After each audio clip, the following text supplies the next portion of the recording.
알아두면 쓸데많은 삼국지 이야기. 86번째 이야기. 이대로 죽을 수는 없다. 악귀들은 성 물러가라.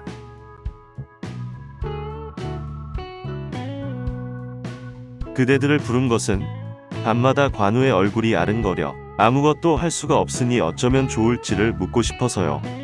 낙양 행궁의 정각들은 오래되어 이전부터 귀의한 일이 종종 있었습니다. 이번에도 그 때문인 것 같으니 새로 정각을 지으심이 어떻겠습니까? 단일, 행, 집궁. 행궁은 임금이 거둥할 때에 묵던 별궁입니다. 신하들은 소호를 불러들여 새 정각의 설계도를 그리게 하였습니다. 아흔칸의 커다란 정각의 앞뒤로 낭하와 누각을 배치한 궁이라 놀랍고도 훌륭하도다. 여기에 필요한 기둥과 대들보로 쓸만한 제목이 있을 것 같지 않구나. 낙양성 밖 30리쯤에 양용담이라는 큰 못이 있습니다. 못가에 양용사라는 사당이 있고 옆에 큰 대나무가 한 그루 있습니다. 그 나무라면 대들보로 쓰고도 남음이 있으니 대왕께서 허락만 하신다면 그 대나무를 대들보로 삼고 싶습니다. 사랑채 낭, 아래하. 낭하는 대문의 양쪽에 있는 방을 말합니다. 소월은 군사를 이끌고 배나무를 베러 갔습니다. 나무가 어찌나 단단한지 톱을 떼어도 들어가지 않고 도끼로도 찍어지지가 않아서 돌아올 수밖에 없었습니다. 내 직접 가볼 것이니 군사들을 대령하도록 하라. 조조는 양용사로 향했습니다. 내가 보는 앞에서 베어보도록 하라. 이 나무는 다른 나무와는 다릅니다. 수백 살이 된 신령이 배나무 안에 살고 있어 함부로 베면 안 됩니다. 시끄럽다. 조조는 배나무로 다가가 직접 칼을 휘둘렀습니다. 그러자 칼을 댄 자리에서 피가 솟아 나왔습니다. 낮에 있었던 일 때문에 조조는 잠을 이룰 수가 없었습니다. 나는 내가 오늘 배려했던 배나무의 신령이다. 새 전각을 짓겠다니 지금껏 역적질을 하고도 모자란 게냐. 게다가 신목에 칼을 대다니 내가 내 놈의 숨통을 끊고야 말겠다. 여봐라, 걔 아무도 없느냐? 어서 나를 구하라. 조조는 크게 소리쳤지만 목소리가 나오지 않았습니다. 배나무의 신령은 칼을 들어 조조의 머리를 내리쳤습니다. 다음 날 조조는 신하들을 침상으로 불러들였습니다. 어서 용한 의원을 구해 데려오도록 하라. 머리가 아파서 견딜 수가 없구나. 며칠 후 화엄이 와서 조조에게 화타를 소개하게 됩니다. 화타의 자는 원화이며 원래는 패국 초군 땅 사람입니다.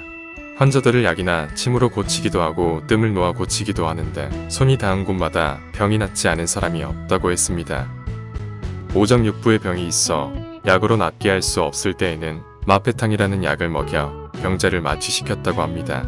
그런 다음 칼로 배를 가르고 내장을 약물로 씻는데 병자는 아픔을 느끼지 못하며 씻은 후에는 바늘로 배를 꿰맸다고 합니다. 상처에 약을 바르고 시간이 지나면 아픈 곳이 씻은 듯이 낫는다니 그 의술의 신통함이 실로 신이라 했습니다. 또한 화타는 적 보기만 해도 어디가 아픈지를 알 수 있었다고 합니다.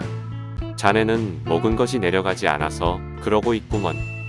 그럼 어떻게 하면 낫겠습니까? 저 마늘의 즙을 내어 석잔만 빨리 먹여보게. 그 사람은 화타가 시키는 대로 마늘즙 석잔을 마셨고 얼마 후 입에서 뱀 한 마리를 토해냈습니다. 뱀을 토해낸 뒤 그의 병은 씻은 듯이 나았습니다. 한 번은 이런 일도 있었습니다.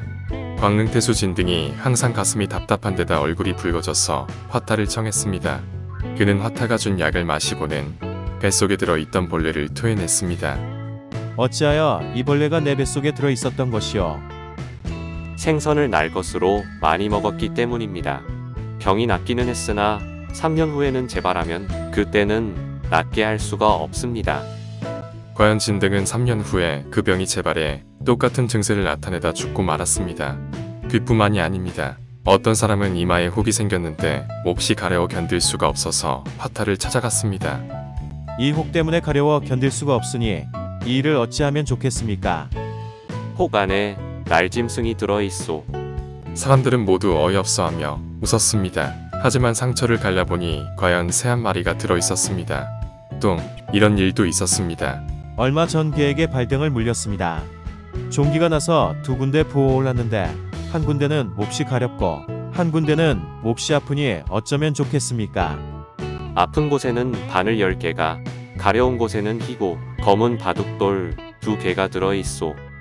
발등을 갈라보니 정말로 바둑돌과 바늘이 나왔습니다. 그가 이곳 낙양에서 멀지 않은 금성에 살고 있다 합니다. 대원께서는 그를 불러 병을 돌보게 하십시오. 어서 화타라는 자를 데려오라. 며칠 후에 화타가 와서 조조의 병세를 살폈습니다. 전하의 머리가 깨질 듯이 아픈 것은 머릿속에 바람이 일어 생긴 병 때문입니다. 병의 뿌리가 골까지 퍼졌습니다. 약으로는 도저히 걷어낼 수가 없습니다. 한 가지 방법이 있습니다만 허락하실지 걱정입니다. 무슨 일인데 그러느냐?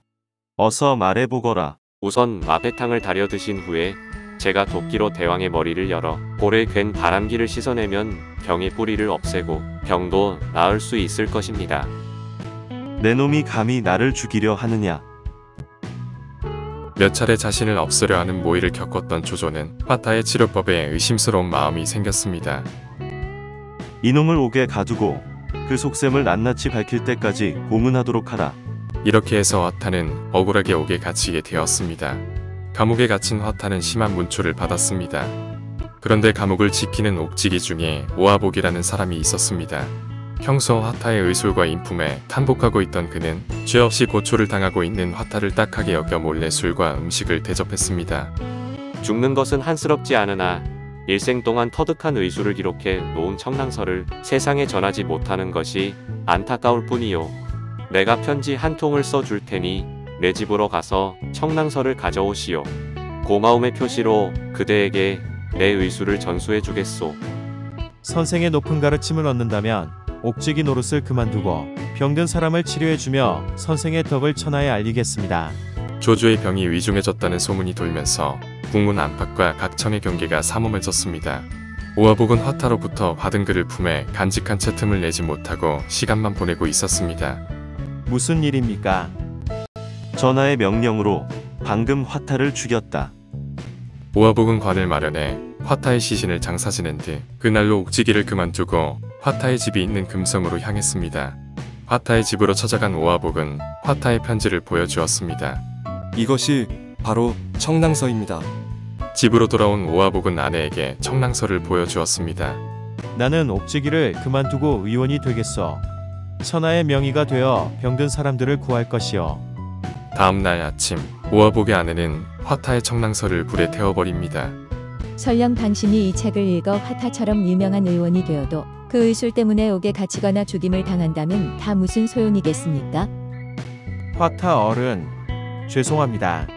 제 아내가 무식하여 귀중한 의서를 불태워버렸습니다. 이로 인해 화타의 청랑서는 전해지지 못했습니다.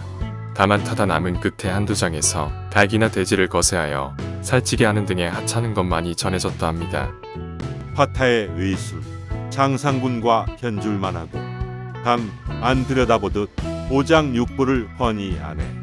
슬픔, 사람 죽고 글마저 끊어지니 그날 사람들 청랑서 다시 못 보내. 길장, 뽕나무상, 임금군. 장상군은 죽은 사람도 살려낸다는 전국시대의 명의로 편작의 스승입니다. 낙양성에 어느덧 겨울이 찾아왔습니다. 조조는 화타가 죽은 후로 병세가 더욱 악화되었습니다. 게다가 오나라와 총나라가 신경 쓰여 잠을 잘 이루지 못하였으므로 병세가 나아질 기미는 전혀 보이지 않았습니다. 동호에서 사자를 보내왔습니다. 저희 주공께서 드리는 글입니다. 신송권은 이미 오래전부터 천명이 추상께로 돌아갔음을 알고 있습니다. 엎드려 바라건대 하루라도 빨리 천자의 자리에 오르시고 군사를 내시어 유비를 없애 동천과 서천을 평정하옵소서. 동천과 서천이 함락되면 신은 곧 따르는 무리를 거느리고 항복하겠습니다. 송권 이놈이 나를 화롯불에 올려 앉히려는 수작을 꾸미고 있구나. 참으로 묘한 말이 아닐 수 없었습니다. 원래 한나라는 화덕으로 일으킨 나라이니 화롯불은 한 황실을 뜻한 것일 수도 있습니다. 하지만 다른 한편으로 송권이 자신을 대위에 오르게 함으로써 위험한 지경에 빠뜨리려는 것을 화로에 간주어 한 말일 수도 있습니다. 비록 공덕이 백성들에게 미쳤지만 왕의 자리에 올랐으니 이름과 벼슬은 오를 대로 옳은 것이다. 이제 와서 어찌 딴 마음을 품겠느냐. 천명이 내게 이르렀다면 나는 주나라의 문왕과 같으면 족하리라. 주나라의 문왕은 스스로 황제의 자리에 오르지 않고 그의 아들 무왕대에 이르러서야 천자의 자리에 올랐습니다. 자신은 끝내 은나라를 섬긴 것입니다. 이는 스스로 천자가 될 마음이 없다는 뜻을 나타내기도 했으나 다음 때에 대한 야망도 엿볼 수 있습니다. 그렇다면 지금 손권이 신하라고 낮추며 전하를 따르니 그에게 벼슬을 내리셔서 유비를 치게 하심이 어떨는지요? 오나라와 총나라가 싸우게 할 좋은 구실이 생겼는데 이를 두고만 보겠느냐. 실로 좋은 기회로다. 황제의 칙령을 지닌 사자는 추운 눈길을 달려 동호에 도착했습니다. 천자의 조칙을 손권에게 전한 조조의 마음은 한결 편안해졌지만 긴장을 놓은 탓인지 병세가 악화되었습니다. 밤새 끙끙 앓던 조조는 가후를 불러들었습니다. 예전에 말 3마리가 한 구유에서 여물을 먹는 꿈을 꾼 적이 있다. 그때는 마등 3부자가 나를 위협하는 것이라 여겨 그들을 죽였는데 어젯밤에도 똑같은 꿈을 꾸었으니 이 꿈의 기륭은 어떠한가? 말은 길조이며 그 말이 구유로 모인 것이니 걱정하실 것 없습니다. 구유를 뜻하는 조자와 대왕의 조자가 같아 말들이 밖에서 돌아와 여물을 먹는다는 뜻이니 길몽입니다. 길할 길, 꿈몽. 길몽은 좋은 일이 생길 징조가 되는 꿈입니다. 하지만 3마리의 말이 암시하는 바는 사마에, 사마사, 사마소 세부자를 뜻하는 것이었습니다. 조과를 대신해 사마시의 새로운 시대가 열린다는 암시였으나 조조는 가후의 말만 믿고 좋은 뜻으로 넘겼습니다. 그런 어느 날 밤이었습니다.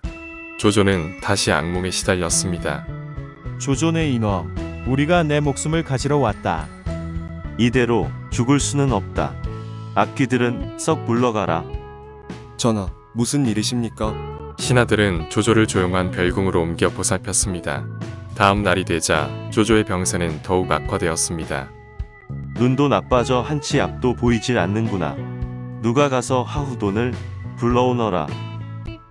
조조의 부름을 받고 집을 막 나서던 하후돈은 조조에게 나타났던 귀신들을 보고 기절하고 말았습니다. 그날 이후로 하후돈 역시 자리에 눕고 말았습니다. 하후돈의 소식을 들은 조조의 마음은 더욱 무겁고 침울하였습니다. 조웅과 진군, 가후, 사마이를 불러오너라. 가장 사랑한 자식은 셋째 시기였으나 꾸미는 것을 좋아하고 성실함이 부족하며 술을 좋아하고 태도가 단정치 않아 세자로는 세우지 않았소. 둘째 창은 용맹스러우나 지혜가 모자라고 넷째 웅은 몸이 약하니 앞날을 예측하기 어렵소.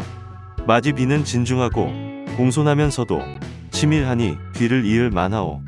경들은 내가 죽고 없더라도 비를 놓아 내 뜻을 이루게 하시오.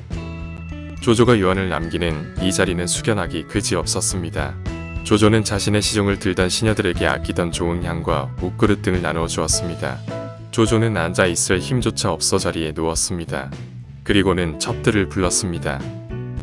너희들은 동작대에 모여 살며 매일 제사를 올리되 제물을 올릴 때에는 기생들로 하여금 춤추고 노래 부르게 하라.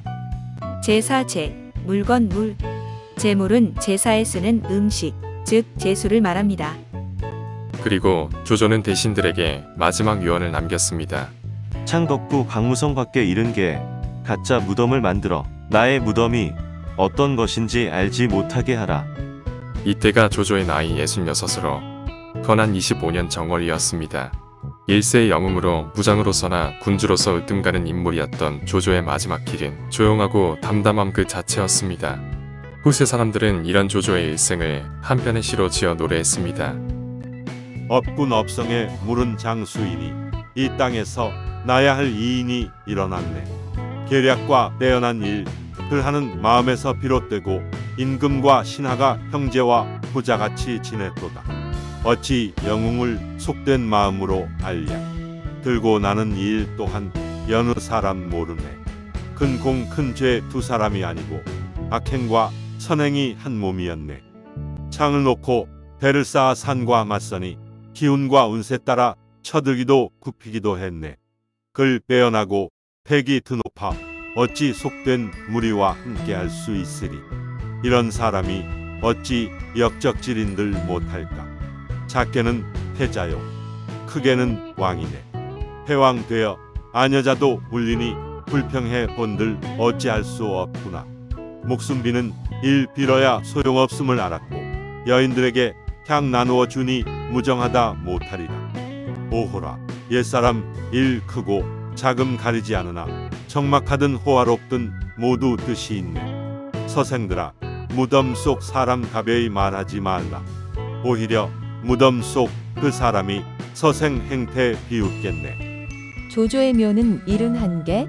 조조는 자신이 죽은 후 묘가 도굴당할 것을 염려하여 가짜 묘를 만들어 어느 묘가 진짜인지 알 수 없게 하려는 방책을 세웠습니다. 그래서 70개의 가짜 묘를 만들라는 유언을 남겼습니다. 조조의 진짜 묘는 업의 서쪽에 튼튼하게 만들어졌습니다. 그러나 안타깝게도 장강의 물길이 변하여 무덤이 물길에 쓸려가서 흔적조차 남지 않게 되었습니다. 우습게도 조조의 묘는 도구를 두려워할 필요조차 없이 자연스럽게 지상에서 사라진 것입니다. 87번째 이야기. 천자의 조서라면 여기서로 이어집니다.